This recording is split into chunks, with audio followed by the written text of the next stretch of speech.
Mon frère, ma vie n'a pas autant de valeur. Et c'est à toi de voir qui tu veux être comme personne. Ouais. Tu comprends? C'est un choix. On est un peuple qui est naturellement en manque de reconnaissance. J'ai beaucoup plus d'oseille que presque tous mes grands frères, je pense. Pourtant, tu ne le verras jamais, frérot. Toujours respectueux, hein, faux, machin, un gars cool. C'est important pour moi. Parce que j'ai trop vu de gens chez nous réussir et se comporter comme des facochères, des cochons. Cochons braisés, quoi. Hein? À glouza. Quand tu te comportes comme une merde, même si tu en obtiens de l'avancement, au fond de toi, tu sais que t'es une merde. Je pense qu'être solide, c'est avoir le courage de ce qu'on pense. À un moment donné, j'ai fait un rejet de la culture africaine. Cotonou Boy Show.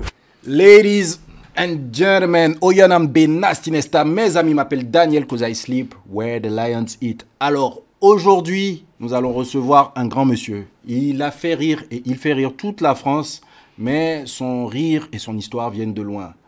Il est fils d'un homme politique de notre pays. Il est passé par la rue, il a été censuré par Bolloré, mais le public l'a acclamé, le public l'a célébré. Edgar Rive est l'humoriste qu'on ne peut pas mettre dans une case, c'est impossible. Et aujourd'hui, son challenge, c'est de remplir le Stade de France et également de rentrer au pays, pour participer à la construction du pays, apporter sa pierre à l'édifice. Il est dans le Cotonou Boy Show aujourd'hui et on va parler sans filtre comme d'habitude. Comme d'hab, merci de me recevoir, frérot. Je suis content d'être là. Bah écoute, j'avais vu le podcast en ligne et dès que je suis arrivé, j'ai dit à Amir, un ami en commun, qu'il fallait que j'enregistre des podcasts et j'ai pensé spontanément à toi. Merci beaucoup. Bah, merci plaisir, beaucoup. Vraiment plaisir d'être là. Alors, comment ton séjour se passe? Bien, hein, tu sais, moi je suis très content de revenir au pays. Ça m'a beaucoup manqué. Parce que moi je suis un vrai Béninois, je suis parti tard d'ici. Quand j'étais petit, j'ai été en pension à Porte-Nouveau, à Victor Ballot pendant presque 3 ans. Après, j'ai été à Père-au-Pierre pendant presque 4 ans. Et j'ai fini comme j'étais un pagailleur là. On m'a envoyé à Ouida, si on veut être précis. On m'a envoyé à Ouida, à Monseigneur Isidore de Souza pendant encore 3 ans. Hein. Donc toi, t'as monté les internats. Moi, j'ai sillonné les pensions du pays très nerveusement. Donc c'est bien parce que ça m'a permis d'avoir une bonne mentalité. Quand je suis arrivé en France, mentalement, j'étais bien fait et bien solide. On m'avait bien rossé, bien redressé. Ah frère, je sais pas comment c'est maintenant, mais quand j'étais gamin, il y avait la bastonnade. Hein. Bon, écoute, je pense que ça n'a pas trop changé dans les maisons. Trop ces gens-là. Bon, je pense que dans les écoles, maintenant, c'est interdit. Ah bon? Parce que oui, mais à l'époque, on dégustait bien à l'école. Ah, moi, j'étais pas du temps où c'était interdit. Hein. Ouais, mais maintenant, dans les écoles, c'est interdit. Bon, c'est pas plus mal, hein. Ouais. Bon, parce qu'il y a 2-3 professeurs là qui s'en donnaient à cœur joie. Hein. Exactement. Ils étaient avec leur frustration. Ah, ils étaient en instance de divorce. et dès que 2 fois 2, ils partaient en vrille, ces messieurs-là. Ils ont oublié ça. Mais partout, il y a de l'humain, il y a des trucs d'humain. Hein. Ouais, bah, donc, quand t'es pas dans la bonne vibe, en général, ça finit mal. Donc, non, écoute, ça se passe bien. Je suis très content d'être ici. J'avais très envie de rentrer. Et maintenant, mon souhait, c'est vraiment d'essayer de monter de gros projets humoristiques au pays, quoi. Parce qu'il fait bon vivre. Tu sais, quand tu vas en Europe, c'est bien d'y aller, c'est bien de percer là-bas, parce que je trouve qu'une fois qu'on perce là-bas, on a quand même une street cred, une street crédibilité qui est quand même tout autre. Moi, je me sens assez respecté là maintenant, depuis que je suis là, partout où je vais, on me remet tout de suite. J'ai vu, dès que tu es arrivé à l'aéroport, on t'a reconnu. Incroyable. Ça m'a touché au cœur, c'est-à-dire que je suis arrivé, les gars, ils ont fait un montage en disant mes phrases, gainage collectif, ou manque de vigilance, machin. Ça m'a beaucoup touché parce que en fait... je vais te faire une confession, hein. C'est bien l'Europe, hein. Et c'est une belle terre d'accueil, la France, et je les remercie pour tout. Mais quand t'es au Bénin, c'est naturel. T'es chez toi. T'es plus simple. Rien ne vaut la maison. Voilà. En résumé, sans manquer de respect à la France. Tu vois, parce qu'il faut quand même être reconnaissant et pas être ingrat. Ben, en résumé, le Bénin, c'est juste vraiment chez moi. C'est la terre où je suis né. Je perds naturellement du poids ici. C'est vrai, hein. Quand je suis là, je grossis pas. Ouais, c'est une terre où j'ai comme si j'avais, tu sais, comme dans les jeux vidéo, là. J'ai le bonus de la terre natale, tu vois. Je retrouve ma bogossitude, je suis bien ici. Bon, malheureusement, c'est pas les mêmes opportunités pro. Et c'est à nous de faire de ce pays un endroit où on peut rester aussi en termes professionnels. Parce que franchement, c'est compliqué de rester ici sans magouille, quoi. Bon, c'est compliqué. Tu connais.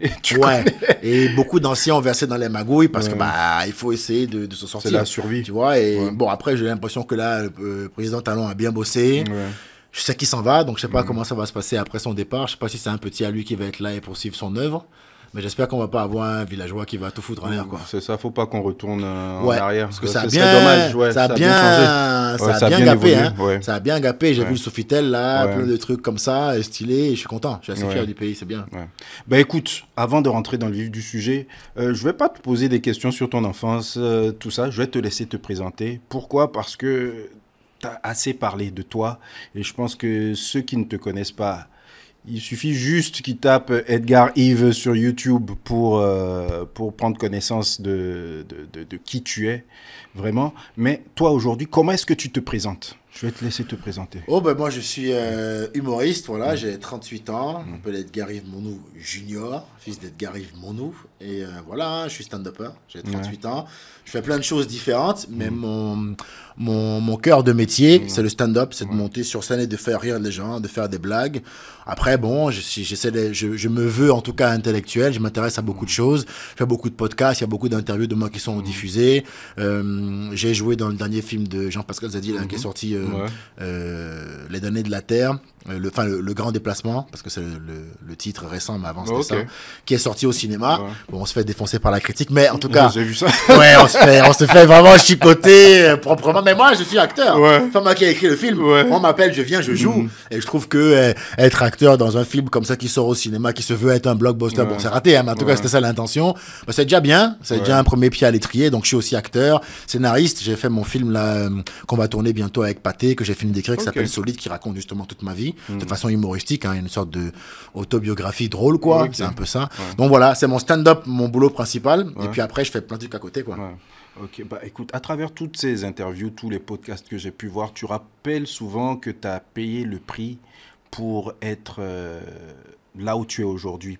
Tu as payé cher le prix de tes rêves. Oui. Si tu devais décrire ce prix-là que tu as payé en un mot, ce serait quoi? Il y a eu beaucoup de trucs que j'ai payés, hein. En fait, le problème, c'est que si, dès le départ, tu choisis d'être un peu dans le système classique, c'est-à-dire aller à l'école, étudier et faire des métiers du style expert comptable, avocat, médecin, surtout que nos parents, à eux, il y avait que avocat, médecin pour eux. Ça. Donc, si tu suis ce cursus-là, tu vas pas trop avoir de problème. Mais si t'arrives, fils d'homme politique, tu dis, frère, tu dis que tu veux être stand-upper ou je sais pas quoi, là.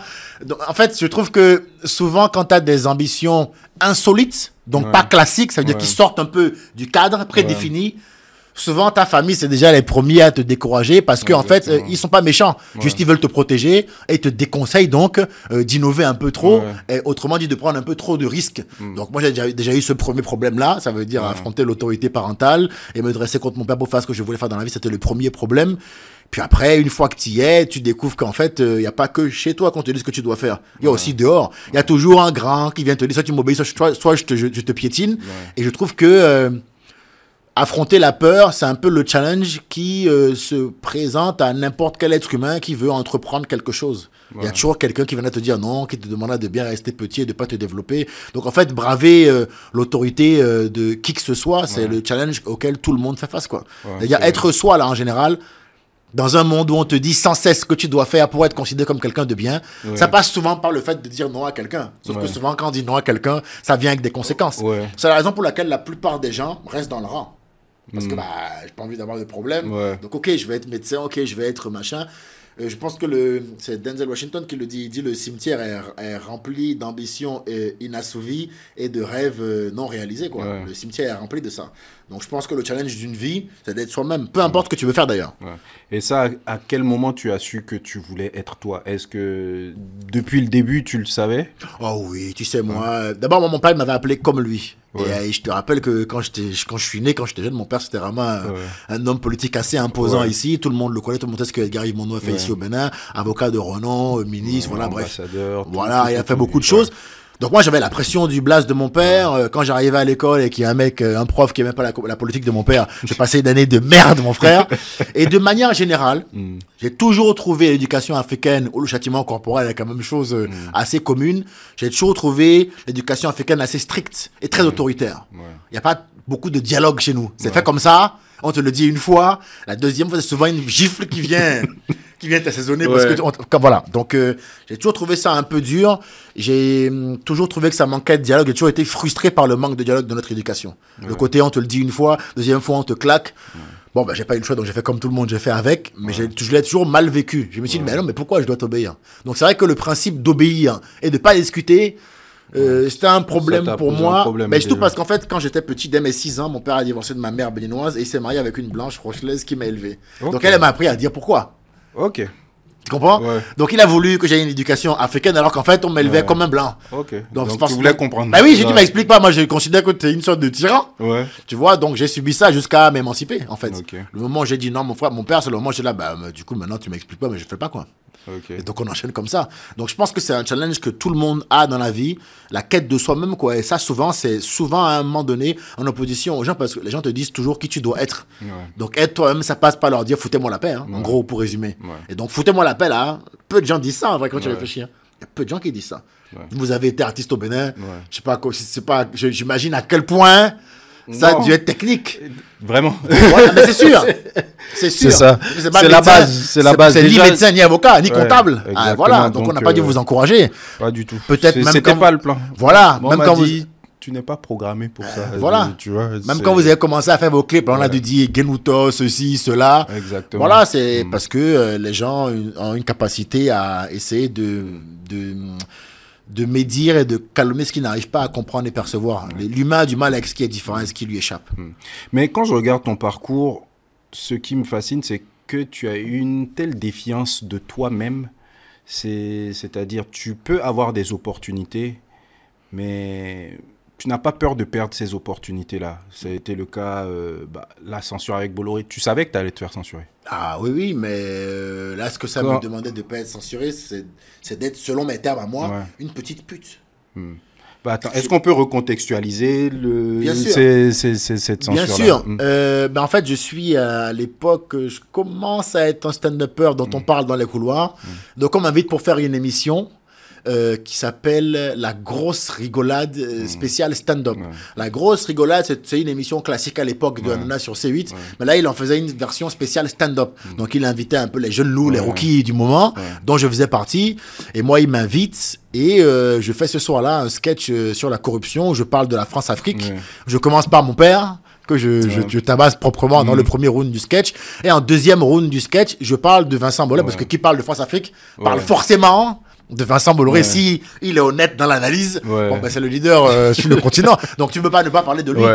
Sauf que je le fais sur une chaîne de Vincent Bolloré. Donc effectivement, au moment où je le fais, je vois bien que là, c'est un peu technique. Mais à ce moment-là, je ne suis pas au courant que c'est interdit d'en parler. Je viens naïvement comme un artiste qui veut faire une prestation télévisée et qui l'a fait, point.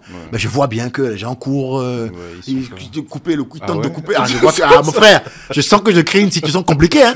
Mais bon, je dis, vas-y, on enchaîne. Je vois que quand l'émission sort, bon, je suis pas dans l'émission. Les gars, ils m'ont coupé. Ils m'ont fait disparaître complètement au montage parce que là, c'était pas en direct. Et je fais, ok, ça m'énerve de ouf. Mais après, on m'invite pour une autre émission.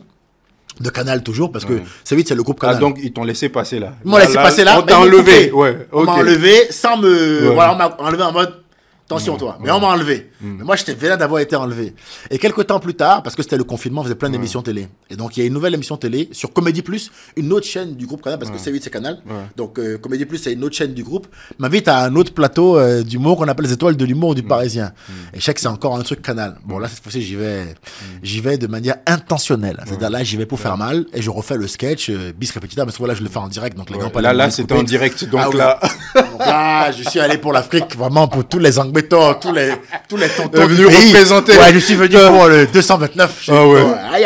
J'ai tout mis, mon frère. Les gens étaient là. Donc, depuis, je suis censuré du groupe Canal. Mais j'aurais pu arriver et faire un sketch, mon premier rapport sexuel et pas avoir de problème, effectivement. Mais je pense que chacun a sa vision dans la vie et il faut la respecter. Ma vision à moi est que quand tu te comportes comme une merde, même si tu en obtiens de l'avancement, au fond de toi, tu sais que tu es une merde. Moi, j'aime pas ce sentiment-là. Ça m'est arrivé de me coucher. Hein. En fait, je l'ai beaucoup fait avec mon père, par exemple. Et je l'ai beaucoup fait avec les aînés chez nous. Le côté obéi. Et des fois, je le faisais pour pas prendre de claques. Donc, comme c'est un truc qui m'a systématiquement dérangé durant mon enfance, quand je suis devenu adulte, là, il y a eu un côté festival, frère. Où je me suis dit, c'est moi qui dirige là. Oh, plus personne ne me dira quoi faire. Tu comprends? Je suis passé en mode, ruinons-les tous, quoi. Et je l'ai bien fait, mais quand t'es comme ça, t'as beaucoup de problèmes. Après, heureusement pour moi, je l'ai pas fait à une époque où il y a que la télé ou un impresario qu'il faut connaître pour percer. Je l'ai fait à une époque où le média principal maintenant c'est Internet. Bah, enfin, ça rejoint ma prochaine question. C'est est-ce que tu penses que dire tout ce qu'on pense, ok, aujourd'hui, c'est vivable? Est-ce que tu peux vivre en tant qu'artiste en disant tout ce que tu penses sans te censurer? Bon, ça dépend où tu mets ton cœur. En fait, ça dépend où tu mets ton cœur, frérot. Si on est honnête, ça dépend où tu mets ton cœur. C'est comme si tu me dis, est-ce que c'est supportable les commentaires sur Internet? Si tu n'arrives pas à faire ça, ne pas mettre de contenu sur Internet. De toute manière, peu importe ce que tu mets, il y a un gars bourré dans un bar en fin fond de la Belgique qui dira, c'est nul. Allez, bonne soirée à tous. C'est comme ça. Bon. Donc, si tu mets ton cœur là-dedans, tu vas souffrir. Si par contre, tu te dis, Internet, c'est un endroit où je poste mon travail, où je mets mon lien de réservation. Si on aime, on réserve. Si on n'aime pas, on réserve pas. C'est pas par rapport aux commentaires que tu vas juger, mais bien par rapport au nombre de réservations que tu auras eu. Si tu es restaurateur et que tu fais des vidéos où tu cuisines un poulet rôti. Si tu mets ton lien de réservation, quelqu'un a écrit en dessous de la vidéo, ton poulet est moche, mais que par contre, ton restaurant, il est complet sur 6 semaines. Est-ce que le commentaire, il est important? Non. Donc, ça dépend où est-ce que tu mets ton cœur, encore une fois. La télévision, c'est pareil. Si tu te dis, je dois absolument être à la télévision, moi je veux être une star. Si tu veux être une star, effectivement, tu vas devoir faire un certain nombre de concessions. Tu n'as pas le choix. Si par contre tu veux faire ton métier et tu veux en vivre convenablement, tu n'es pas forcé d'être un suceur. Parce que si tu mets tes sketchs sur Internet, mais qu'on dit, il est ceci, il est cela, mais que tu es complet dans toutes tes salles, est-ce que ce qui est écrit est important?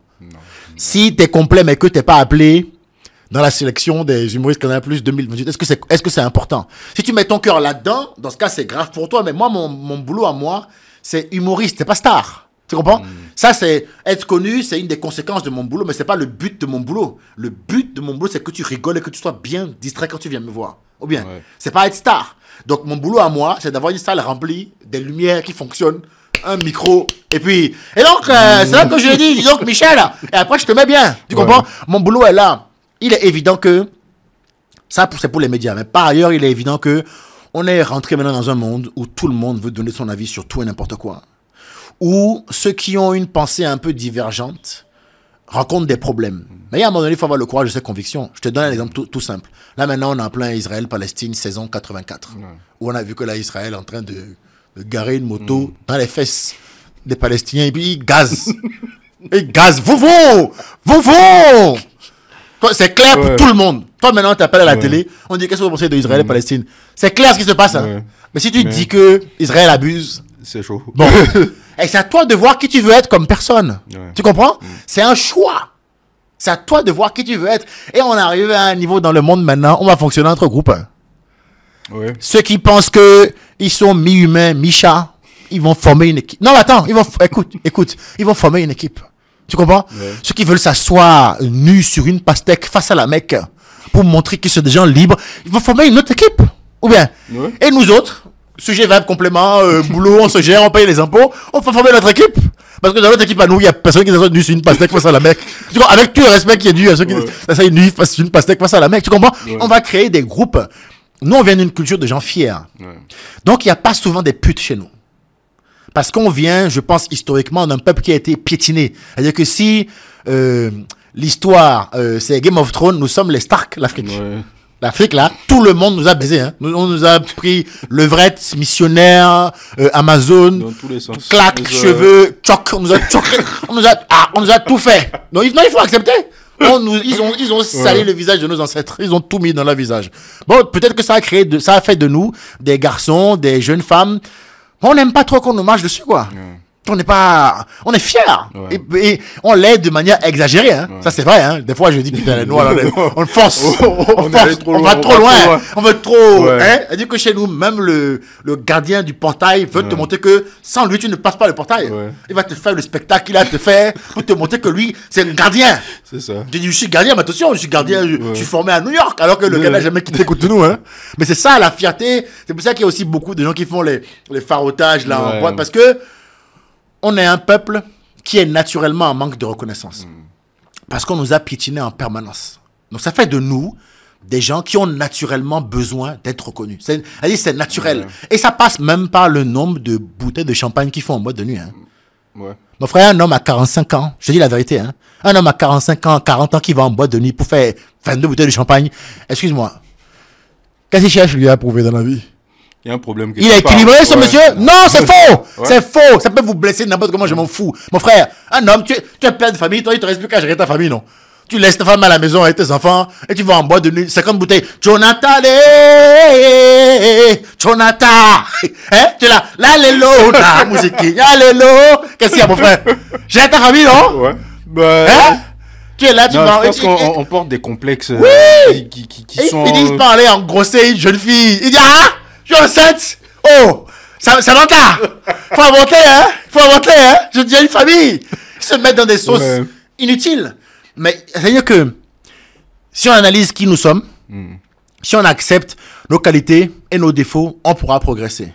Notre problème à nous, là, c'est qu'on n'aime jamais reconnaître nos défauts. Nos défauts, ouais. Tout le monde, il y en a qui te dit, oui, c'est vrai, je suis comme ça. Non, jamais. C'est toujours les autres. C'est toujours les autres. Ils ont toujours été victimes d'un complot international. Ouais. Tu comprends? Non, il n'y a aucun homme de 40 ans équilibré qui doit avoir besoin de faire 62 bouteilles de champagne en boîte de nuit. Sur les 62 bouteilles de champagne, là, peut-être qu'il aurait dû faire 3, chiller avec ses potes, parce que bon, qui boit 40 bouteilles de champagne? Mon frère, essaye, tu vas voir. Non. Essaye, tu vas vomir. Pourquoi? Essaye, tu vas voir. Tu vas sortir de la boîte en rampant. C'est-à-dire que tu les bois même pas. Tu invites les gens. C'est pour montrer que tu fais ça. On est d'accord? C'est pour montrer. Story. Voilà. Moi, je dis souvent ça à mon frère, qui est un énorme teufeur. Et moi, je lui dis, mais toi, le méritant. Oui. Le méritant. Tu connais, non? Voilà. Et c'est un sujet, mon frère et moi, on en parle beaucoup. J'ai dit, mais toi, c'est quoi ton problème, mon frère? Laisse ces histoires-là. Il veut vivre.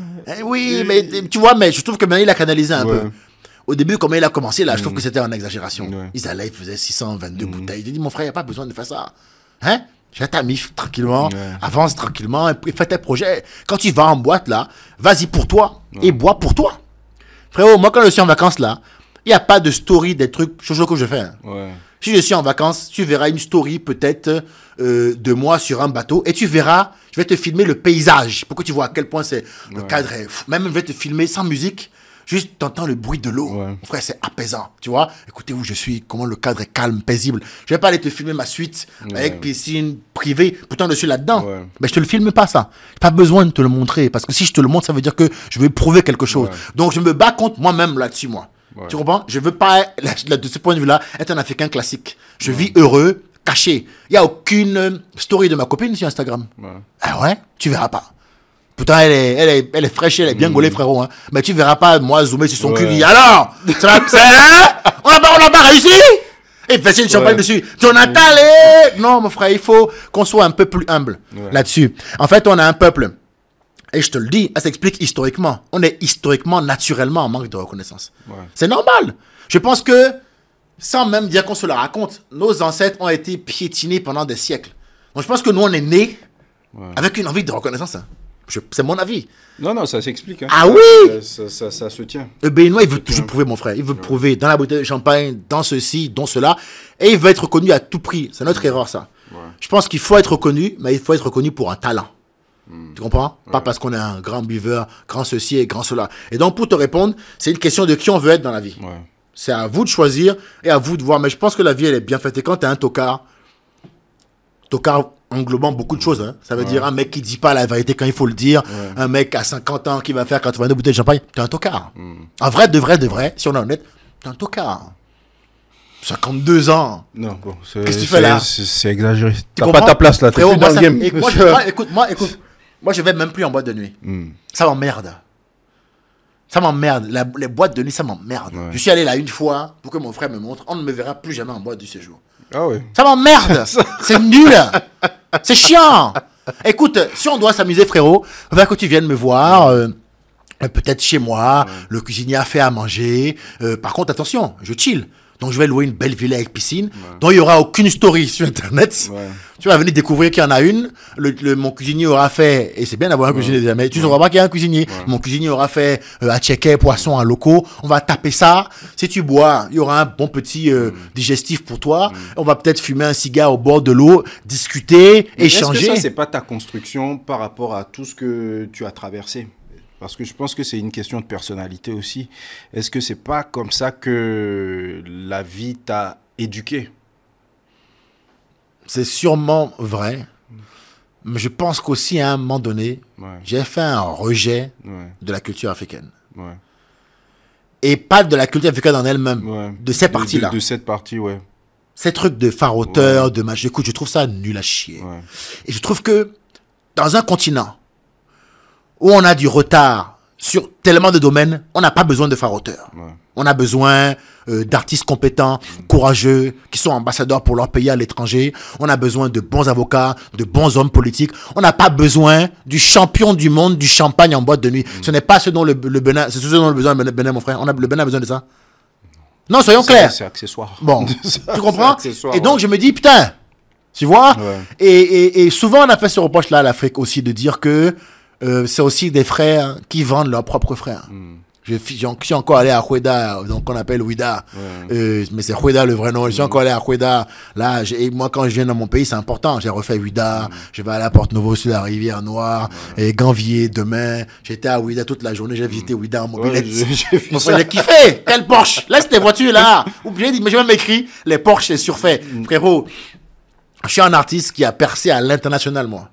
Donc, mon frère, à mon avis, rien qu'en arrivant là, j'ai beaucoup plus dosé que presque tous mes grands frères, je pense. Pourtant, tu ne le verras jamais, frérot. Toujours respectueux, hein, faux, machin, gars cool. C'est important pour moi, parce que j'ai trop vu de gens chez nous réussir et se comporter comme des facochers, des cochons. Cochons braisés, quoi. Hein? À Glouza. Des tocards, mon frère, des tocards. Des tocards. C'est vrai. L'Africaine ne sait pas être cool. Il aime trop le show. Le show. Il a besoin de... Alors, pourquoi pas? Parce qu'on a la culture afro qui a gagné le monde, maintenant on est content aussi. Mais il faut qu'on fasse preuve d'humilité et qu'on soit utile aux autres. C'est important. Donc voilà, je chill et c'est important. Mais je trouve que les trucs de... Tu vois, moi personnellement, je suis pas fan. T'es pas dedans. Non, je ne suis pas fan de la manière de faire. Je d'abord, mec, la boîte de nuit, même en France, j'y vais pas. Mon frère, on va être en boîte de nuit. On s'est pas vu depuis longtemps. Tout le monde doit causer. Être là. Et je dis, donc, ce que je voulais te dire, tu m'entends pas? Et DJ, passez le son d'avant. Tu comprends? Viens, on parle au bord d'une piscine, on se dit ce qu'on a à se dire. On va dans un bar dansant, mais où on peut s'entendre. Un lounge bar cool, où la musique est bien, mais tranquille, on s'entend, on parle. Moi, j'aime bien discuter avec les gens. Je suis un intellectuel, un philosophe, j'aime bien parler de la vie, échanger. Moi, je m'amuse comme ça. Un bon resto, une bonne bouffe, des bons digestifs, des on discussions. Rigole. Voilà. Des discussions. Jusqu'à la fin de la nuit. Même on s'arrête, on fait un billard, on fait un jeu de société, mon frère. C'est des souvenirs incroyables. Hein. On se rappelle comment on s'est engueulé ou comment on avait triché pour gagner contre l'autre connard. C'est des bons souvenirs. Qu'est-ce que tu retiens de tes soirées en boîte de nuit? C'est une question que je te pose. Qu'est-ce qu'on en retient? Une fois que tu en as fait une... Non, excuse-moi. Quand tu es à la 54e, j'aimerais savoir ce qu'elle a de différent par rapport à la 29e. C'est ça, en fait. Merci beaucoup. C'est ça. À la limite, quand tu changes de pays, tu peux avoir une autre expérience, mais non. C'est pas ce qui est intéressant. La cuite est la même. Oui. Alors que là, mon frère, j'étais avec Mago à Ouida, là. Où elle a visité Ouida en mobilette. Elle n'oubliera jamais ça. C'est un souvenir. Tu comprends? L'argent, pour moi, ça sert à créer des souvenirs. Des souvenirs, mon frère. Tu comprends? On est parti à 4 en vacances en Italie. Peut-être toi, moi, 2 autres gars. On a loué une villa. On a pris des tuk-tuk. Là, on a visité l'Italie. Tu crois que tu vas oublier ça? Non. Ah bon, d'accord. Ta 29e bouteille, tu vas te rappeler?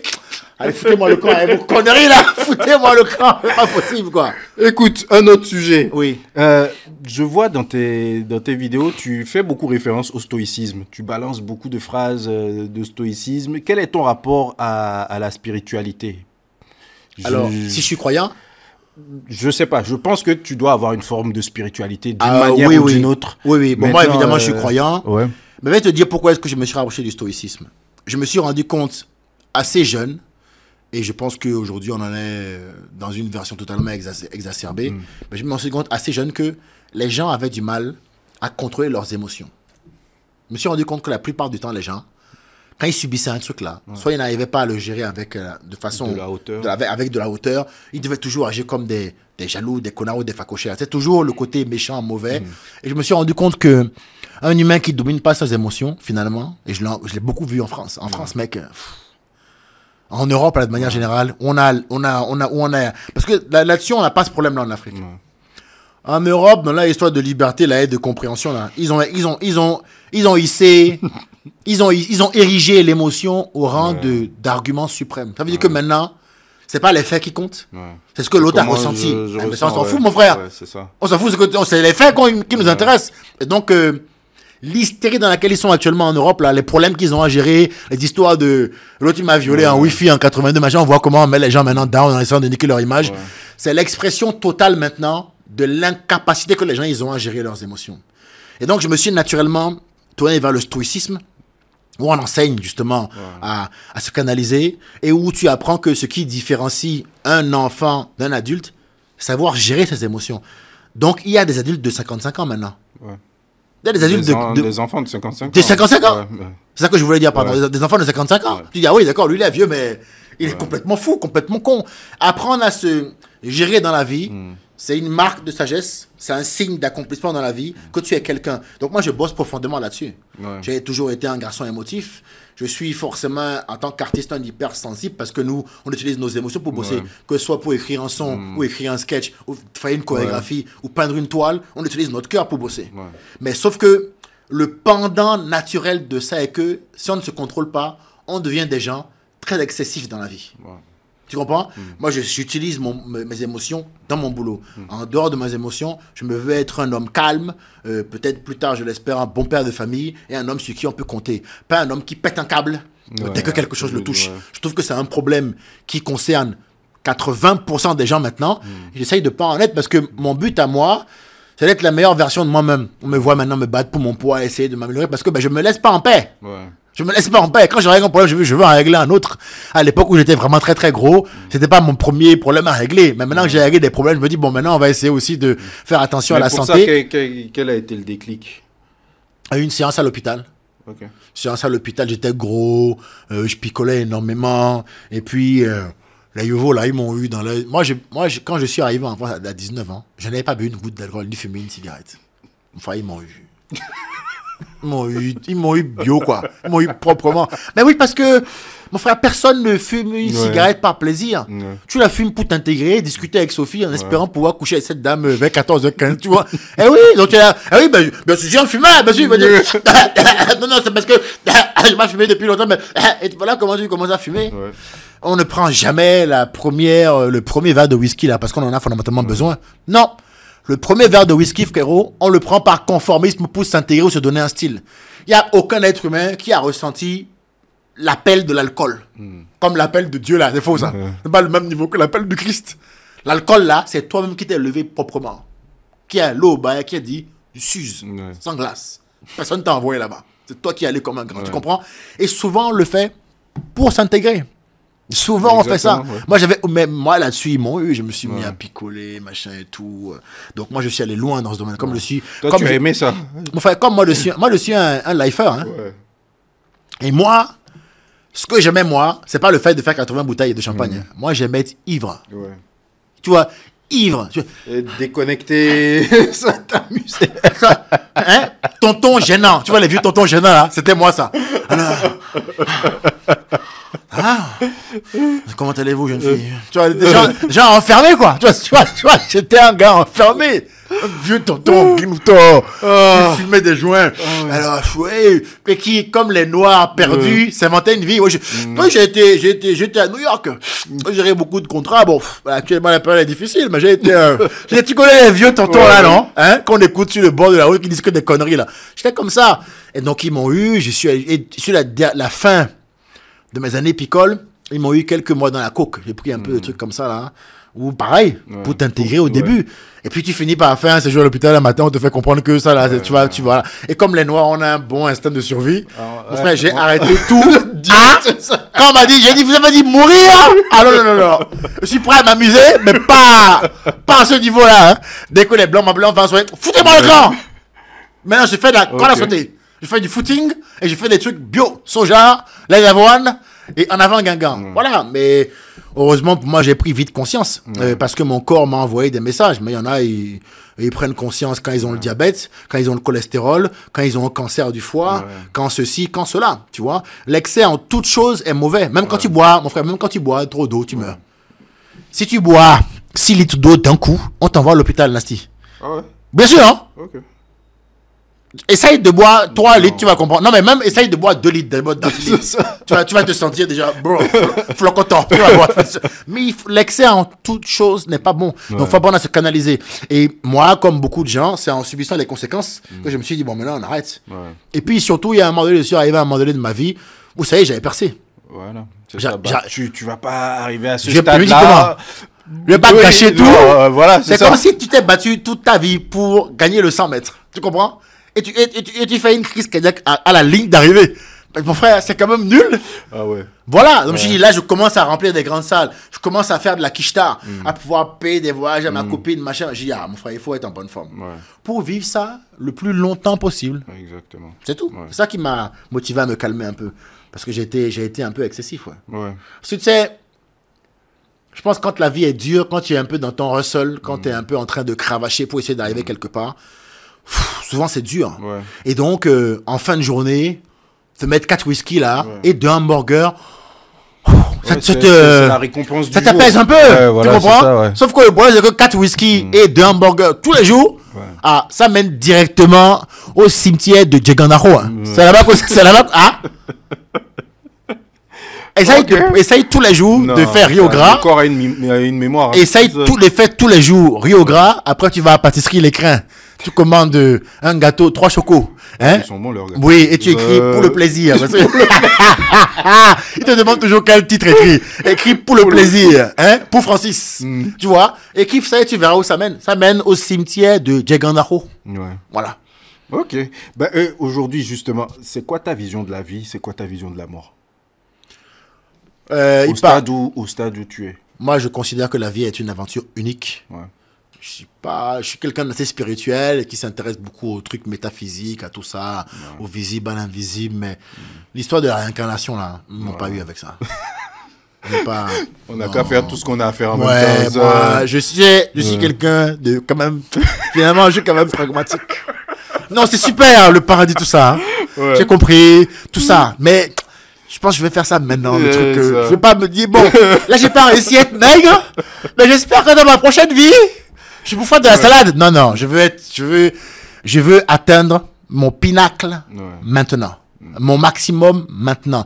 Je veux, le temps d'une vie, avoir fait de mon mieux. C'est ça ma vision de la vie.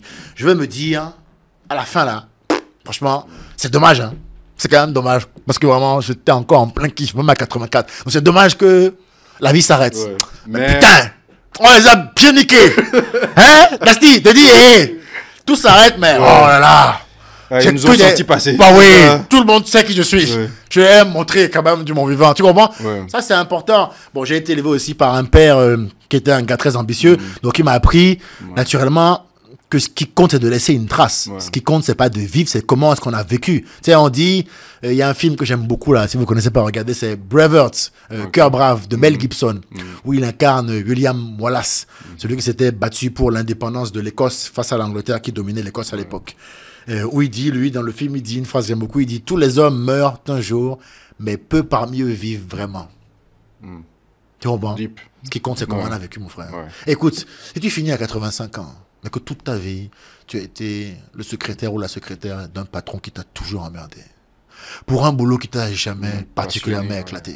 Tu n'as jamais gagné suffisamment d'argent pour te faire de vrais kiffs. Donc tu as toujours été en boîte de nuit, sur la table des autres. À dire, hey, boss!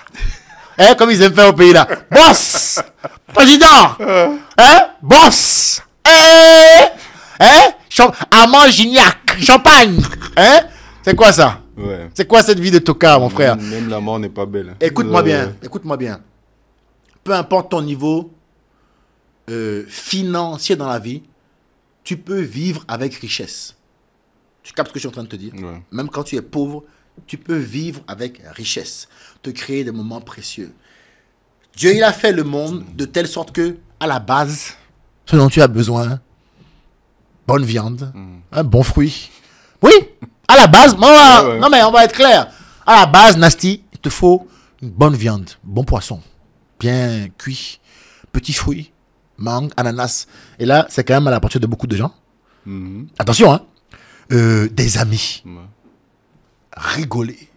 Des amis pour rigoler. Ouais. L'homme est un animal social. Des amis pour rigoler, t'amuser. Ils ont regardé Le Secret des centenaires qui vivent, je crois, à l'est de la Sardaigne. Non, en Sicile. Les centenaires en Sicile. Regardez cette émission-là sur les longues vies, le style de vie. Ils ont créé une émission là-dessus sur Netflix où ils vont sur plein d'endroits du globe pour analyser. Oui, la longévité. Pour analyser qu'est-ce qu'ils font. Les gens vivent 100 ans, 150 ans, machin et tout. Alors évidemment, il y a l'alimentation, c'est sûr. Mais on se rend compte aussi que partout où les gens sont intégrés à la société, ils vivent quand même longtemps. En Sicile, les vieux sont intégrés. En Asie, au Japon, ils sont aussi intégrés. Chez nous, ils sont aussi intégrés. Donc, ils vivent quand même longtemps. Et ceux qui vivent longtemps, ils vivent avec richesse, même quand ils sont pauvres. Ils font des bons plats, ils rigolent avec leurs petits-enfants, ils se couchent tôt, et s'ils peuvent ken encore un peu, c'est tout. C'est ça qu'il te faut dans la vie. C'est le besoin basique. Hein. Voilà. C'est pas enfin, est-ce que tu es né avec une envie viscérale? C'est-à-dire, sans ça, tu meurs d'avoir des Jordan aux pieds? Non. Bon. Enfin, écoute-moi bien. J'ai fini la saison Jordan, là. Le site, là, j'ai fini son jeu. Quand j'ai commencé à avoir de l'argent, là, j'ai dit, je veux un mur. Je suis allé à New York pour choper des paires que là-bas. Ok, je suis habillé comment maintenant? Non, c'est comment je suis habillé? En bomba. Voilà, simple. Ouais. J'ai dit, écoutez, allez tous vous faire foutre avec vos conneries là. Maintenant, je mets mes bombas. Mais pour faire ça, il faut avoir fait le mur de Jordan. J'ai fait l'excès. Le mur de Jordan. J'ai fait l'excès. J'ai fait l'excès inverse. J'ai fait l'excès inverse, c'est bien sûr. Ça, je te le concède. Mais mon rôle à moi, à ton micro, c'est de tenir le discours que le tien aux plus jeunes. Exactement. De leur dire, tu n'as pas besoin de ça. Ce qui fait ta richesse, c'est qui tu es, d'où tu viens. Mon frère, il a fallu que j'aille en France mettre tous les costumes possibles, toutes les Jordan possibles pour dire, mais en fait, je suis quand même bien dans mon bomba. Hein. Franchement, je mets mes sandales, l'air passe partout dans mon boomba. Quand je mets ma coiffe là, je suis content. Bon, moi, je suis revenu pour l'enterrement de mon père et c'est là que je me suis un peu réhabillé comme chez nous. Mais je me suis senti bien, quoi. Je me suis dit, maintenant, je m'habille que comme ça. Je fais un stock, je vais en France, je leur montre tout ça. Ils sont là. Oh, c'est magnifique! Mais quelle tenue, là! Mais quelle tenue super! Ah, il représente. Et je suis là, tu vois, quand il avait un costume 4 pièces là, il ne me regardait pas. Maintenant, mais quelle tenue de prince! On dirait un roi d'Égypte, pas full camp. On est des Béninois, d'Égypte. Full camp là-bas. On dirait un Égyptien, il dit, oh! Hein, tu vois? C'est important de se... En fait, n'essaye pas de dealer avec autre chose que ce que tu es, mon frère. Ça, écoute-moi bien. Ça là, oublie tout ce qu'on a dit avant. Ça là, c'est le problème de tellement de gens. Il y a des gens, Dieu il les a fait avec des stats. Et ils veulent s'inventer une autre vie. Et donc, ils passent une vie compliquée. Ouais. Parce que toi là, tu dois jouer un rôle. Moi, ma mère m'a dit quand j'étais petit, tant que tu n'acceptes pas ce que tu dois accepter, tant que tu ne captes pas ce que tu dois capter, la vie continue de te fesser cul nu. C'est-à-dire que... vous n'avez pas compris encore. Ça peut durer des années. Hein. Donc, à un moment donné, la joie, le bonheur vient aussi par une forme d'acceptation. On ne cherche plus à s'inventer une autre vie. Mon frère, moi, je suis béninois. Je ne serai jamais un noir américain. Je ne suis pas Usher. Non, mais je ne suis pas Usher. T'as Edgar Rive. Oui, je suis Edgar Rive Junior, Monou Babajide, Porte-Novien d'Adomain. C'est mes stats. Alors, peut-être que dans une autre vie, dans la réincarnation, je serais sénégalais. Mais pour le moment là, c'est Eba, Agoumbezé et Moyo, ma réalité. Ou bien? Exactement. Voilà. C'est quoi l'art de rester solide? Parce que, est-ce que c'est survivre quand on a tout perdu, réussir à se réinventer, à se ressusciter? Parce que tu t'es ressuscité plusieurs fois. Ah, je pense que solide... Aujourd'hui, j'aime à dire que chacun peut se faire sa définition de la solidité. J'ai préféré essayer de créer un life de style et une philosophie et laisser un peu, comme j'ai réussi à le faire par mes podcasts et mes sketchs, tout le monde s'en emparait maintenant. Dans la rue, ils me font solide et tout. Ouais, c'est bien. Le point, tu vois, tout le monde naturellement, quand il dit solide, il fait comme ça. sans qu'on ait besoin de se coacher. Naturellement, on pense à faire ça. Donc, il y a une forme de résistance à l'oppression, un phoque à des systèmes quand ils sont oppressants, une liberté qu'on se redonne d'être nous-mêmes et de faire ce qu'on veut dans la vie. Et finalement, pour moi, un homme ou une femme solide, c'est quelqu'un qui a le courage de ses convictions. C'est quelqu'un, Nasty, qui dit, écoutez, j'ai compris tout ce que vous avez dit. Mais moi, personnellement, là, c'est là que je vais. Ah, vous voulez faire autre chose que ce qu'on vous dit? Oui, sauf votre respect, Fofo. J'ai compris tout ce que vous avez dit. Mais moi, personnellement, moi là, en ce qui me concerne, hein, moi et mon zizi, là, c'est là-bas, on va là-bas. Ah, vous voulez souffrir? Alors, je sais pas ce que vous allez me faire, hein, mais honnêtement, je suis prêt à prendre ça pour aller là-bas. Ouais. Le problème, c'est que les gens, ils ont une mentalité de loutre. Enfin, si tu regardes l'histoire de l'humanité, l'être humain, il est plutôt peureux. Hein. Bah ouais. Ah, Personne ne veut mourir. Ah, t'as compris, là. Personne ne veut souffrir. ok. Je peux comprendre à l'époque des guerres, hein, des royaumes. Mon frère, là, à l'époque, écoute, à cette époque-là, je pense qu'il y en a, ils sont morts bêtement. Écoute, à l'époque des rois, je pense que c'est là qu'il y a eu les morts les plus claqués de l'histoire, quoi. Il y en a qui sont morts pour une histoire de fruits qui n'a pas coupé quoi. Donc, il y a eu des morts, mais là, à l'époque où nous on est, il y a quand même le tribunal. On n'a plus le droit, Nasty, de tuer les gens. Donc, même un gars à qui tu déplais, là, normalement, il va te tuer, hein. On est d'accord sur ça? Voilà. Il va te faire un truc pas cool. D'accord. Mais il peut pas te tuer. C'est un détail qui est important. Parce que tant que tu es vivant, tout est possible. Ou bien, je pense qu'être solide, c'est avoir le courage de ce qu'on pense. Pour moi, c'est important. Les gens, des fois, ils pensent quelque chose, mais à cause de la vie extérieure. Ouais, clairement. Enfin, il y a combien de gens, moi je pense qu'il y avait des gens, frérot, et je pense que tu vas me rejoindre, qui avaient des rêves dans la vie. Exactement. Des aspirations, mais à cause de la vie extérieure, là, ils n'ont jamais osé exprimer ça. C'est faux? Mais tu sais, je croise beaucoup de gens avec qui j'étais à l'école qui sont aujourd'hui cadres dans des banques ou qui occupent des postes où ils sont super bien payés, ils sont costumes, voitures de fonction et tout. Quand ils me voient dans leur discours, je sens une certaine sorte d'amertume. Bien sûr. Tu vois? Tu sais pourquoi? Tu sais pourquoi, frérot? Ils ont pas. Tu sais pourquoi, frérot? Pas Moi, j'ai la même chose. Moi, j'ai des gars de l'école qui me disent « Ah !» Parce que tu deviens un exemple vivant, une incarnation de ce que il y avait un autre chemin possible. C'était le... Peut-être pas forcément stand-upper ou rappeur à succès. Pas forcément ça. Mais au moins, ceux-là, ils incarnent l'exemple de... Ils ont fait ce qu'ils voulaient et ils sont allés au bout de ça. Donc, moi qui suis là actuellement, chef opérateur d'une usine de canettes, alors qu'au départ, c'est le surf qui me plaisait, ça me fait mal de ne pas avoir fait le surf quand je vois ces gens-là. Ils me rappellent que j'aurais pu faire du surf. Tu comprends? Tu deviens quelqu'un qui les renvoie systématiquement à ça. Et donc là, souvent, il y a deux réactions. Ceux qui te respectent pour ça, et qui te check machin, et ceux qui ont envie de te faire le cul. Ceux qui ont envie de te mettre des trucs dans les fesses. Tu comprends? Et ceux-là, bon, il faut les gérer du mieux qu'on peut, souvent à distance, c'est pas mal. Mais voilà, il y en a qui vont t'en vouloir pour ça, il y en a qui vont te respecter pour ça. C'est vraiment les deux. Hein. Il y a vraiment les deux, frérot. Et dans ton milieu d'humoriste, tu as commencé avec toute une génération. On va dire que tu es l'un des plus en vue. Bon, tu es l'un de ceux qui t'es sans doute celui qui a le plus payé aussi. Oui. Mais aujourd'hui, comment est-ce que tu vois, quel regard tu sens de leur part en fait?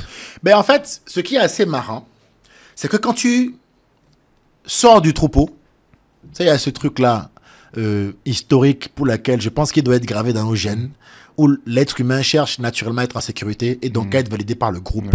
Parce que je pense qu'à l'époque des préhistoriques, quand tu étais exclu par le troupeau, tu devenais une proie facile pour les tigres à dents de sabre.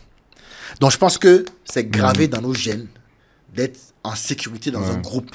C'est pas naturel pour un être humain de marcher seul, d'être en marge du groupe.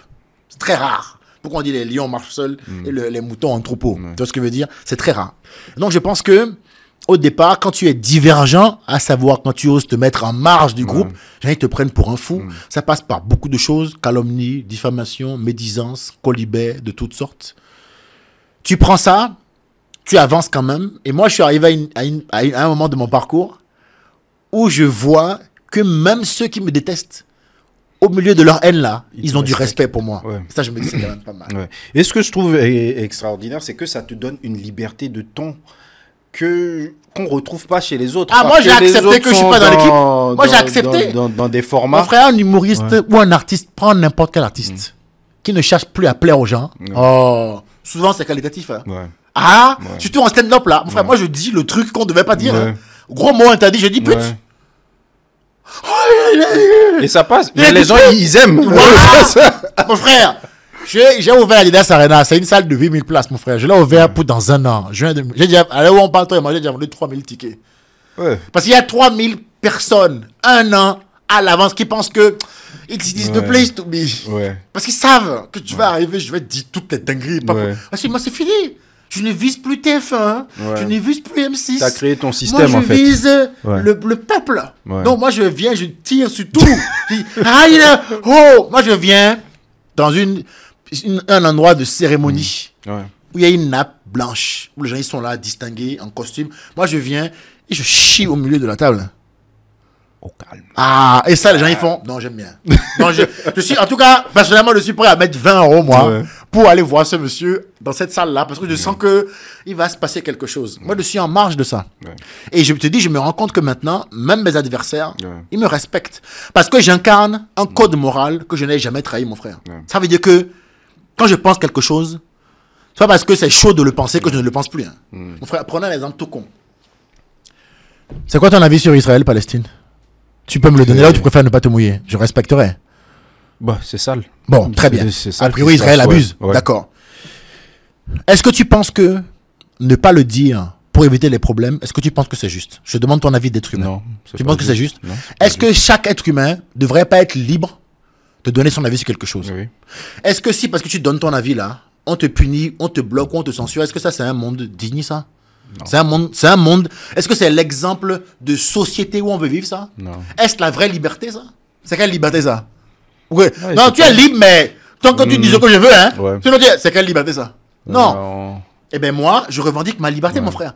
Alors, écoute, quand je te dis ce que je pense là, normalement, je t'ai pas encore insulté. Hein. Normalement. Ouais, ce sont des faits. Ah voilà. Ouais. Ou pas. Tu peux même contrer. Mais j'ai le droit de donner mon avis. Mon frère, tu peux me dire ici que tu penses que c'est la Palestine qui a tort.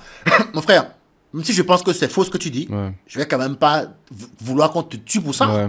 Tu comprends? C'est là où les humains maintenant sont devenus excessifs, mon frère. Quand je te parle de contrôle des émotions. Mon frère, on n'est pas d'accord. Ouais. Elle est passée où la phrase qui dit accordons-nous sur un désaccord. Ouais. Enfin, qu'est-ce qu'il y a? Parce Mais que toi, pourquoi c'est devenu comme ça, selon mon frère, toi? parce qu'ils sont devenus hyper émotifs, les gens. Et maintenant, quand on n'est pas d'accord là, tu es forcément un fils de pute, hein. Ah, qu'est-ce qu'il y a? Ma mère est peut-être une femme bien, même si on n'est pas le même avis. Non, mais qu'est-ce qu'il y a? Laisse ma maman tranquille. Ou bien, mon frère, c'est faux ce que je te dis? Ouais. Mais c'est pas comme ça maintenant, hein. Ouais. Mon frère, ce que je vois beaucoup, bon, évidemment, tu prends le sujet Israël-Palestine, là. Ouais. C'est un sujet, frérot. Ouais. Ou si tu ne dis pas que c'est Israël qui a raison, Ouais. on dit que tu es antisémite quasiment. Ouais, direct. Écoute, quasiment à tous les Direct. coups, hein. Ouais. Je sais pas ce que je dis. Mon frère, de Non, toute façon, c'est- personne ne va voir la vidéo, là, et Ouais. dire que c'est faux. Mm. C'est ça la chance que j'ai, parce qu'en Ouais. fait, moi, ils n'arrivent pas à me cancel, parce que moi, je viens, je dis l'info Ouais. qui est. Mon frère, c'est faux ce que je dis? C'est pas faux! C'est pas faux! Mais tu sais, c'est ce qui fait peur pour toi. Parce que quand on regarde tous les humoristes qui sont passés, en tout cas en France, et qui avaient, je ne veux pas dire ton profil, mais qui avaient cette liberté de ton, cette liberté de parole, et qui disaient la vérité, ils ont mal fini. Hein. Mon frère, ma vie n'a pas autant de valeur. Ma vie n'a pas autant de valeur. Ce qui compte, c'est comment je vis. Ma vie n'a pas plus de valeur que la tienne, ou plus de valeur qu'un gars qui dort sous un caniveau ici à Kounou. Tu comprends? Ma vie n'a pas autant de valeur. Le jour où c'est mon heure, je pars. Tu comprends? Mais ce qui compte, c'est comment je vis le temps que je suis là. Tu comprends? Ma vie ne vaut pas d'être maintenue à tout coup. Tu comprends? Soutenez-moi tant que vous pouvez. Et quand je pars, si vous voulez pleurer moi 2 jours, mais faites vraiment la fête le 3e, c'est important. Ah oui, oui. Ah oui, oui, oui. Très important. Je veux pas d'histoire de pleurs, zouker un maximum. Mais ma vie n'a pas autant de valeur. On m'a envoyé ici pour une mission, je l'accomplis et après je m'en vais. Ouais, Tu c'est comprends? vraiment comme ça que tu vois. Là, t'es en Oui, qu'est-ce qu'il y mission. a? Ouais. Mais pourquoi? Je sais pas. Pourquoi je vais vouloir vivre à quel point? Ouais. J'ai déjà vécu là aujourd'hui à 38 ans beaucoup de choses. C'est pas faux. Non, mais C'est il me pas faux. reste. Je pourrais faire beaucoup de trucs jusqu'à 80 piges. Mais ma vie n'a pas autant de valeur. Le jour où c'est mon heure, je m'en vais. Ouais. Tu comprends? Moi, je suis quelqu'un, un être humain. Si je pars maintenant, je suis à un niveau d'émancipation et de vie. Ou si moi je pars maintenant, j'ai pas le sentiment que j'ai pas fait. Hein. Ouais. Tu comprends? Ouais. Si moi je pars maintenant, il y a déjà des vidéos de moi qui vont tourner pendant des années. hein. Ça va prendre de la valeur même. Mon frère, il y a des enfants, si moi je meurs, qui vont voir des vidéos de moi qui diront putain, le gars là c'était un bon. C'est sûr. Ouais. J'en suis déjà là, moi. Tu comprends? Donc c'est bon. Ouais. Tu comprends? Tant que je suis là, je continue. Et quand c'est la fin, c'est la fin. Mais mon frère, je ne serai jamais une pute. Parce que le problème qu'on a en Afrique est qu'il y a trop de nos frères et sœurs qui sont couchés devant l'Occident. C'est terminé maintenant. Mon frère, écoute-moi bien. Je suis en boîte de nuit ici. Je croise le ministre des Sports qui me dit, mon frère, on est fiers de toi. Il ne me parle pas de mes sketchs. Tu comprends? Il aime. Il dit, il n'y a aucun Africain qui m'a parlé de mes sketchs. Il n'y a aucun Béninois ou Béninois. Ils m'ont tous parlé de mon attitude. Ils m'ont tous dit, non. Oui, le boya là, ça nous... C'est tous, même les faux comme toi, faut me soutenir pour ça. On dit non petit, force. Même si tu te chies tous dessus, tu seras toujours béninois. Tu comprends? Et c'est une des raisons pour laquelle j'aime le Bénin à jamais. Parce que c'est mon pays et parce que je sais que, peu importe ce qu'on me fait en Europe là, quand je prends l'avion et j'atterris à l'aéroport de Cotonou, quand j'ai où là, je sais que on va me... Je sais qu'il y a des maisons, on me fera à Cluy, Pau et... Hein, tu vois? Voilà. On me fera mon raclé, mon tapioca et je serai bien. Ouais. Non, tu sais, je vais te dire un truc. Si on a peur de disparaître, si on a absolument peur de mourir, alors il y a des coups de pression ultimes qu'on pourra te mettre. Ouais. Mais je vais te dire un truc, hein. Je pense que même toi qui es là, mon frère, même si tu veux vivre, je pense qu'il y a des situations, si on te met bien dedans, tu préféreras mourir. Alors, un exemple. Il y a un homme armé qui rentre dans la pièce. Il vient avec ta mère. Il te dit, soit tu couches avec elle, on filme et on poste ça sur Instagram. Attends. C'est pour te dire ma vision de la vie. Soit on te tue. Qu'est-ce que tu fais? Tue-moi. Ça... On t'en veut pas si tu couches avec ta mère. On va pas te le reprocher. On parle d'un fusil. Non, je connais. Mon frère, on connaît 2-3 gars. Oui. Ils diraient, bon, maman. On fait comment? Le vrai tout bien missionnaire. C'est faux. C'est faux. C'est faux. On connaît des gens ici. Ils vont dire, maman, bon. On est comment? Hein? J'ai un peu de lubrifiant. Si tu veux, je peux rendre ça plus souple. Bien sûr. Mais oui, c'est la vérité, non? Voilà. Donc, ça veut dire que, et il peut te dire, hein, le mec qui fait ça, qui survit là, je lui en veux pas, hein, mais je peux te dire que lui là, toute sa vie, tout ce qui lui reste là à vivre là, il aura le sentiment d'être déjà mort, petite merde. Et merci beaucoup. Il est déjà mort. Si ce que tu dois faire pour vivre, c'est systématiquement convenir et correspondre, tu es déjà mort. Tu comprends? Il n'y a pas que la mort physique. Il y a la mort de l'esprit, mon frère. Et en fait, le moment où tu meurs, c'est le moment où toi-même, tu as plus de respect pour toi. C'est le moment où si on vient, on te dit, vous êtes un gars bien, tu vas faire... Mais j'ai baisé ma mère, donc je suis pas sûr. Je suis pas sûr, j'ai baisé ma mère, comment? Même le gars sera là. Non, c'est vrai que là, vous avez franchi un cap. Tu comprends? Donc, on n'est pas là pour vivre à tout prix. Tu comprends? C'est pas vrai. On est là pour faire notre expérience sur Terre et pour partir. C'est tout. Donc, quand c'est ton heure, mon frère. Voilà, c'est tout. Quand est-ce que tu as compris que tu allais créer ton système parallèle? À partir du moment où tu as quitté la télé, tu t'es dit... Non, dès qu'ils m'ont fait le coup de Canal+, là. Parce qu'à cette époque-là, j'avais une forme de naïveté quand même, où je comptais sur la télé. Quand j'ai démarré l'humour, j'ai rêvé Jamel Comedy Club, c'est sur Canal, donc je le ferai jamais, parce que c'est sur Canal, et j'ai osé faire un sketch en tant qu'Africain, où je parle de la France Afrique, et du coup, pour ça, on me punit, et je ne pourrais pas jamais accéder à Canal. Donc je me suis dit, la justice et la justesse, apparemment, c'est le prix, c'est d'être marginal, ou alors, tu peux n'avoir aucun problème, mais coucher avec ta mère devant les caméras, apparemment. Je sais pas si tu comprends ce que je veux dire. On vient, on te dit, tu penses ça. Mais tu vas devoir dire autre chose que ce que tu penses pour être dans mon émission. Mon frère, écoute-moi bien. Je connais beaucoup de stars en France. Il y en a plein qui ne sourient pas. Hein. Pourtant, ils sont riches. Hein. Le compte est plein, hein, mon frère. Mais ils ne sourient pas. Tu penses c'est pourquoi, à ton avis? Jamais tu les vois. Hey, Jonathan. Jamais ils sont heureux. Pourquoi? Parce que sûrement que le prix qu'ils ont eu à payer pour être là. T'as vendu ton âme. Mon frère, ils leur ont fait le cul, salade, tomate, oignon, eux. C'est des gens, ils ont couché avec leur mère devant la caméra. Bien sûr. Alors, est-ce que tu es déjà l'humoriste préféré des Français ou pas encore? Non, ça je pense pas. Par contre, de toute façon, quand ils feront le sondage, ils diront jamais mon nom. C'est sûr, non? Le système va pas laisser passer ça. Non, ils diront pas mon nom. Par contre, tu vois, dans mes démarches pour essayer de perdre du poids, mes démarches sportives, comme j'ai une hyperthyroïdie là qui accélère le cœur, je cours pas. J'ai pas le droit de faire du cardio. Par contre, je marche. Ok. Beaucoup. 10, 15 km dans mon quartier, partout où je suis en France, je fais le tour, machin et tout. Et quand je marche, je croise toujours des gens qui viennent m'arrêter, qui me disent, monsieur, il faut vous encourager, ça ne doit pas être facile pour vous, parce que les gens sont lucides. Ouais. Les gens sont lucides. Non, moi, je pense que ça va venir tôt ou tard. Peut-être que c'est le cas, mais bon, le système ne peut pas laisser... Non, il va te dire quand Ça ils va. m'annonceront. Il va te dire, ils diront, bon, finalement, il a son 44e zénith d'Afrique. Donc on s'est dit que bon, on allait le recevoir. C'est ça. Et ça, Ouais, ce sera la victoire de tout un peuple. ouais, Dis, lui là, il n'a pas baissé son froc. Ouais. Et ils ont quand même dû admettre qu'il est bon. Mon frère, Ouais. je vais te dire un truc. Quand tu remplis en 2 et 3 000 personnes dans chaque ville de France, partout où tu vas, tu es déjà une Ouais. vedette. ouais, ouais. Donc voilà. Clairement. Pas parce que tu n'es pas à la télé. Tu comprends? Ouais. Il faut pas laisser les gens te prendre ce que tu es. Ouais, C'est pas eux qui décident, c'est le public. ouais, Et a priori, selon les gens, je suis quelqu'un. ouais. Pour toi, c'est quoi être afropéen aujourd'hui? Afro-européen? Ouais. Parce que tu es clairement des deux cultures. Ouais, je pense que l'Europe a plus besoin maintenant qu'on les mette en avant. Ils se sont mis en avant eux-mêmes et ils l'ont bien fait. Je pense qu'il faut, aujourd'hui, pour moi, être européen, c'est respecter ce que l'Europe m'a apporté. Ils m'ont permis d'avoir une carrière, de mettre sur orbite, d'acquérir une autorité, une crédibilité. Et pour ça, je remercierai toujours la France. La France m'a apporté un esprit de critique, le second degré, une morale chrétienne. J'ai appris beaucoup de choses en France. Ouais. Mais je pense que être africain aujourd'hui, c'est avoir le courage de dire qu'on l'est et avoir le courage d'incarner notre africanité. Ouais. Tu comprends? Avoir le courage d'aller sur TF1 en Bumba. Ouais. C'est ça que je vais leur faire maintenant. Écoute-moi Non, bien. t'inquiète, Ça là, on attend. suis-moi. Suis-moi. Je vais vous mettre bien. Hein.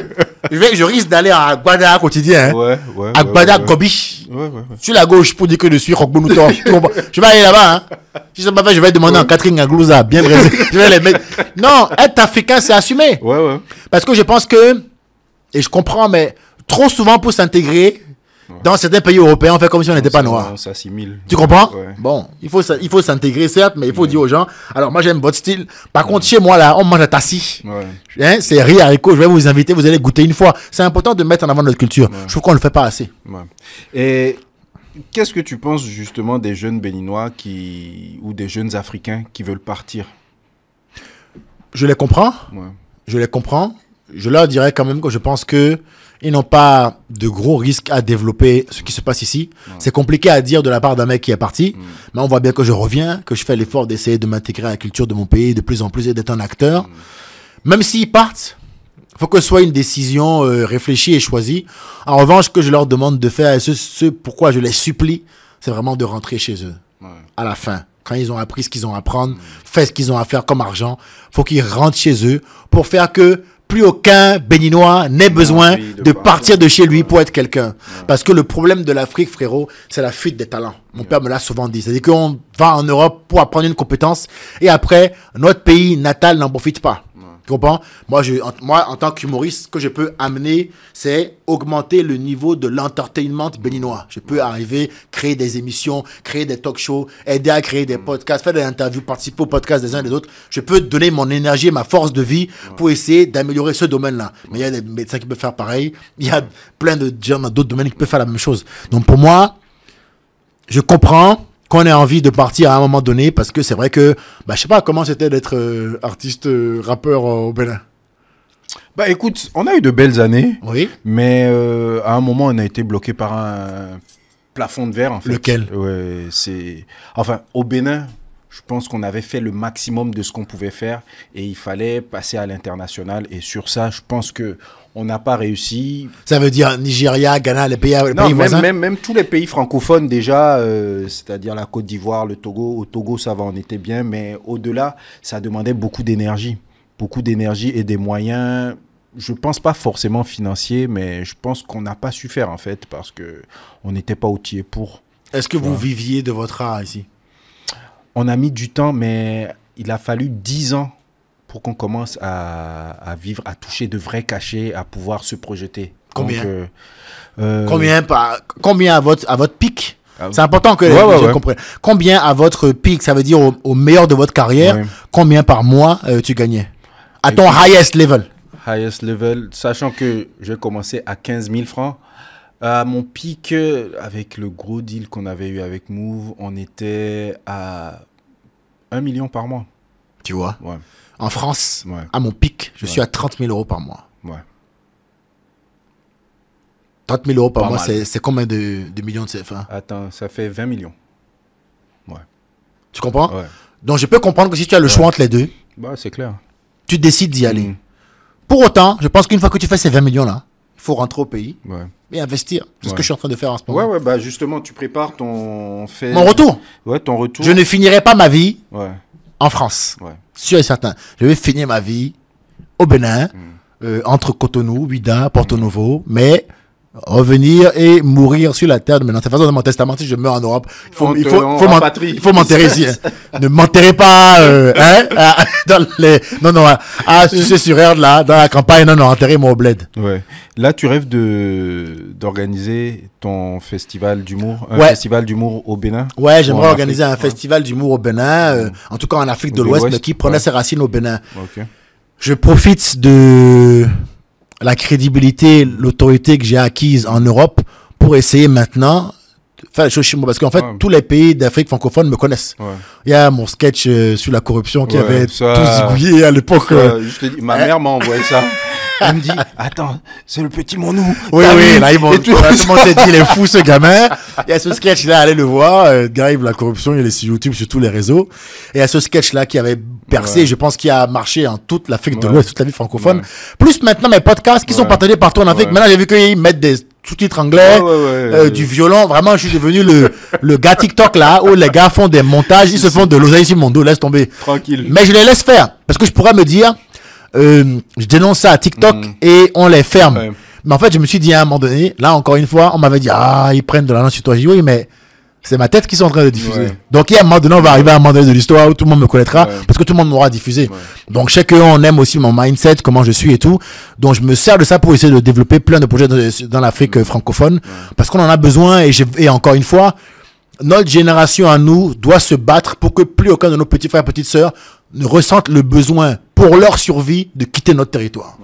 C'est ça qu'on doit faire. En vrai, le rôle de ceux qui sont là maintenant, c'est de se battre pour que ceux qui arrivent n'aient plus besoin de quitter le territoire. Ouais. C'est le problème de l'Afrique. Hein. Les gens ont besoin à un moment donné de quitter le territoire pour leur formation, pour survivre, Ouais. pour avoir de meilleurs cachets. Tu comprends? Ouais. Mais si à un moment donné, ta carte, toi, tu étais à 30 millions par mois, et que tu fais un événement, tu seras en train de faire ton 8e album, non? Ouais. Tu vois ce que je veux dire? à fond, Bien ouais. sûr, parce que moi, j'adorais votre musique, tes sons là. Si tu viens dans ma ville, tu reviendras. Moi, je me souviens de ça. Si, J'adorais tes sons. Diamant Noir, autobiographie, Nepo Brillé, Flashback. J'aimais vos sons. Et ça m'a fait mal de savoir que vous avez arrêté. Hein. Je trouve que vraiment, je me suis dit, comme une ex qu'on me l'a trahi. Hein. Ah oui, pour moi, vraiment, j'étais dégoûté. Hein. Mais sans même vous parler, Ouais. je savais exactement la raison pour laquelle vous Ouais. avez arrêté. Parce que chez nous, c'est compliqué de vivre de ça dans la durée. Ouais. C'est ça. Tu comprends? Et donc, c'est à nous de faire que... De créer l'environnement. Oui. Et en fait, c'est ce qu'on essaye de faire, en fait. C'est ça. Aujourd'hui, on est à des positions où on peut essayer de créer un environnement pour que ceux qui vont venir demain puissent trouver de meilleurs cachets, puissent avoir de meilleures infrastructures pour développer des Pour moi, c'est le carrières. rôle des grands frères. Voilà. Donc, C'est le modèle que vous incarnez aujourd'hui. c'est- C'est à vous de faire en sorte que plus tard, un jeune Béninois, plus c'est un rappeur, Ouais. qu'on ait aussi Pisquash. Parce qu'en fait, on a eu des grands chez nous. Hein. Ouais, ouais. Moi, quand j'étais jeune, j'étais à Porto-Novo, il y avait Hardies. Ouais. Hein? Exactement. Ils avaient fait un son là. Noé des Magnon et Djewe, non vite, non Ah, bakaka. ouais, ça. Arando kado, sigadje, non nondo. Si. Ah, toi, c'est même Agale les sons de toto, l'album yemonondo. que Bien sûr. tu connais. Chae non se nanti puche, jesmene non se zandeya, arando Exactement. kado. J'adorais moi. Ouais. C'est pourquoi ces gens ont disparu. C'est pas cool. Ouais. Hein? Ça, c'est le pays. Mais ça me C'est fait le pays. chier. Ça me fait chier pour mon pays, tu comprends? Ouais. Donc on doit se battre pour que les gens puissent exercer leur talent et que le Bénin puisse en bénéficier. Moi, je peux comprendre que tu décides que Sidney Govou dise, bon, j'ai le choix d'être joueur de l'équipe du Bénin ou l'équipe de France. Allez, allons enfants de la patrie. Le mec, là, je chantais l'hymne national rapidement. Hein. Enfant du quoi? Non, allons enfants directement.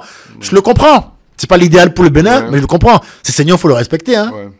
Ouais, il a donné. Seigneur, il a donné pour le maillot. Regarde comment ils se battent, Drogba pour la Côte d'Ivoire. Ouais. Eto'o, maintenant, il est président là-bas de la fédération. Et il se bat pour avoir une équipe camerounaise compétitive. La plupart de gens qui sont en Europe, ressentent le besoin de revenir développer chez eux. Parce qu'en fait, finalement, ils ont beau être partis, ils ont beau avoir une carrière là-bas, c'est pas là qu'ils se sentent à la maison. Et donc, ils se battent pour que leur frère n'ait plus à quitter la maison. C'est pas compliqué, en fait. Tu comprends? Quand t'es africain, que tu viens en Europe, là, quoi qu'il arrive, tu restes en africain. Mon frère. À la fin de la vie. Salade, tomate, oignon, tu sais ce que tu veux. Tu es un quinf. Tu es un quinf. Tu oses ta voix, tu es agressif, tu ceci, tu cela. Tu es un quinf, frérot. Tu captes? Voilà. C'est ça la vérité. Donc, battons-nous pour être fiers de chez nous et rester chez nous. Bah, on arrive à la fin de l'entretien là, mais je ne terminerai pas sans présenter un hommage à ton père. Merci, frère. Qui était un ami de la famille et qui a été une source d'inspiration et présent dans de nombreuses de tes créations. Oui.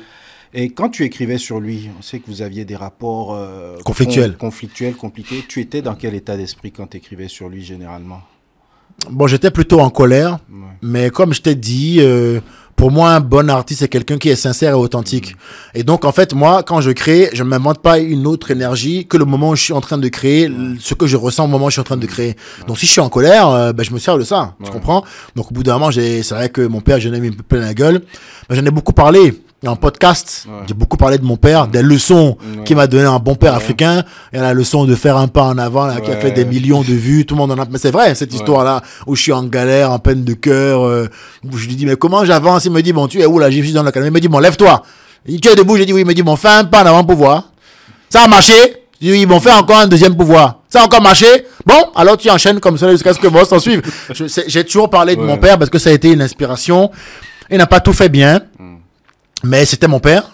Et finalement, quand je vois où j'en suis dans la vie, je sais que je suis là aussi parce que je suis en prolongement de sa personne et qui m'a enseigné ce qu'il m'a enseigné. Donc aujourd'hui, je lui rends profondément hommage là-dessus. Et voilà, hein, les relations avec nos parents africains, elles sont pas simples. Donc évidemment, oui, quand j'écrivais, j'étais en colère. Mais tu vois, quand mon père est mort et que je l'ai annoncé sur les réseaux, pas parce que je voulais le publier, mais parce que moi, je suis public.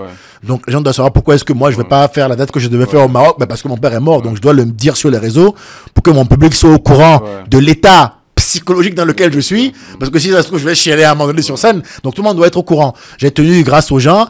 J'ai eu le sentiment que les gens étaient tristes pour moi, avec moi, parce que comme j'ai toujours parlé de mon père tout le long, tout le monde a eu le sentiment de le vivre en même temps que moi. Donc ça a été très particulier à vivre comme décès, parce que même si je suis toujours en train de le digérer, j'ai été beaucoup entouré de mon public, de mes grands frères, tu vois, j'ai senti que tout le monde était quand même concerné par ce que je vivais, et donc j'ai pas vraiment été seul dans ce moment-là. Tu vois, tout le monde m'a toujours donné de la force, parce que aussi mon père était un grand homme d'ici, je pense qu'il est inspiré des générations, il a fait des grandes choses dans notre pays.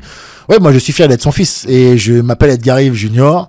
Comme lui. Donc c'est à moi de faire en sorte que ça... Tu fais beaucoup penser à lui. Hein. On n'arrête pas de me dire ça, chaque fois. C'est la photocopie. Incroyable, ma mère elle me dit tout le temps ça. Autant Maury, il fait penser à lui, mais dans le bagou, dans l'attitude, c'est la photocopie qui est là. Oui, c'est même tout. Mais écoute, quand je suis arrivé à Domey, notre village, le quartier où mon père a grandi, à Domey, à notre village à Porto Novo, mes tantes se sont mis à pleurer parce qu'elles ont dit qu'en fait, elles voyaient leur grand frère quand il était jeune. Tu vois, dès que je suis rentré, elles ont dit, mais c'est Edgar, ça, machin et tout.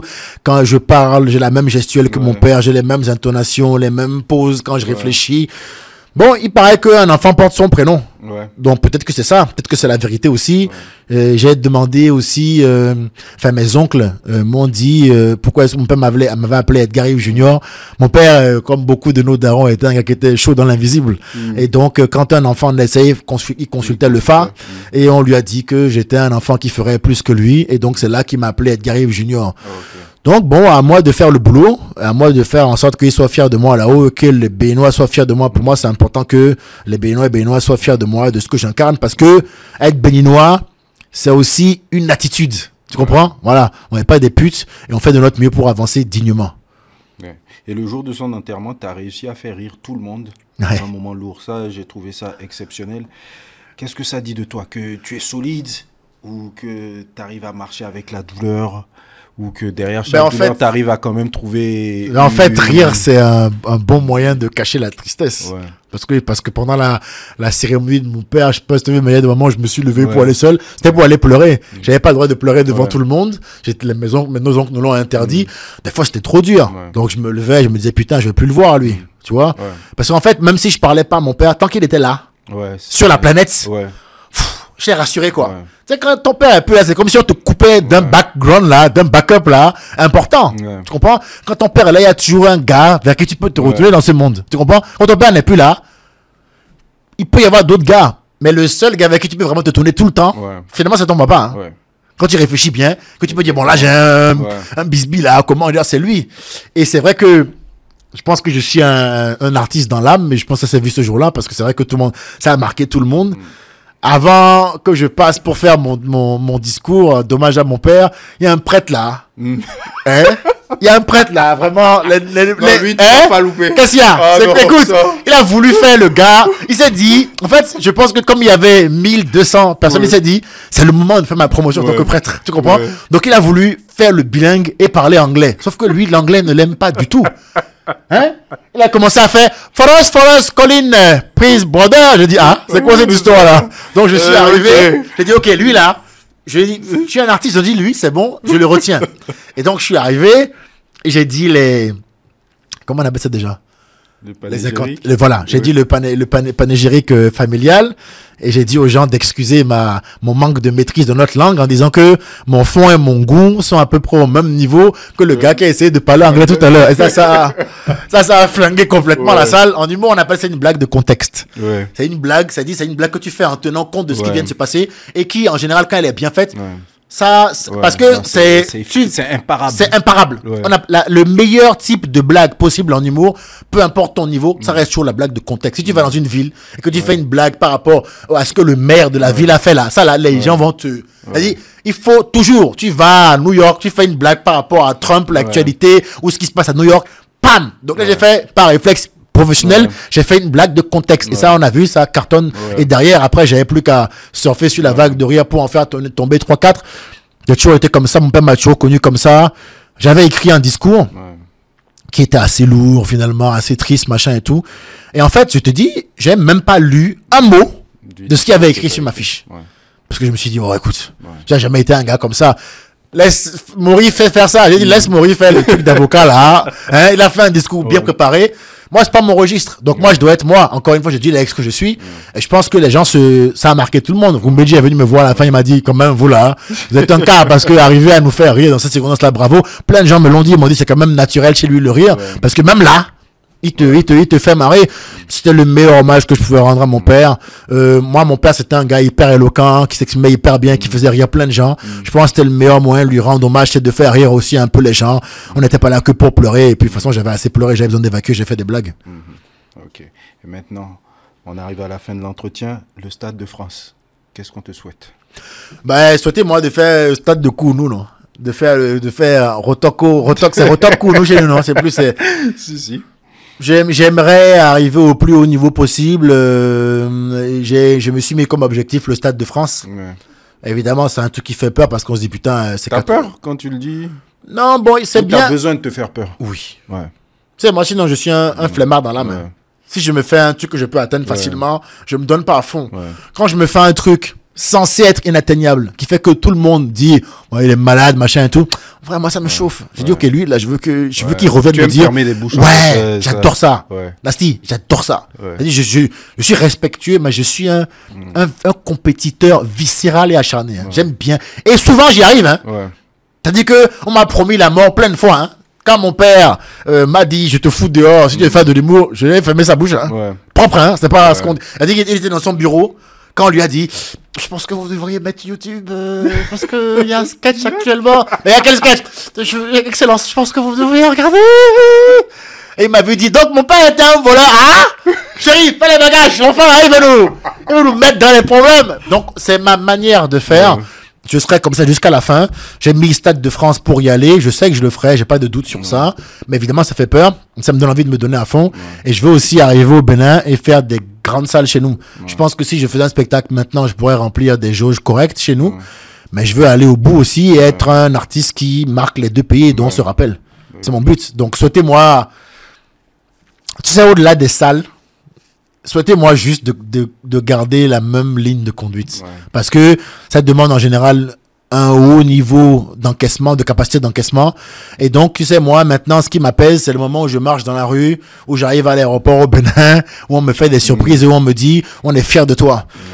Si vous me croisez, continuez à me le dire. Tout le monde sait que je suis un gars simple. N'importe qui peut me parler. Je peux boire un café avec n'importe qui. Parce qu'en fait, ça m'encourage. Donc, en fait, juste continuer à m'encourager, à me donner de la force, et je me charge du reste. Très bien. Ça, donc, affaire à suivre, comme on dit. Merci, Fofo. Merci beaucoup d'avoir répondu à l'invitation. Merci pour ta transparence. Merci pour la bonne humeur. Et merci de m'avoir reçu, en tout cas, on est ensemble, frère. Et bon séjour à toi. Merci, tonton. Cotonou Boy Show.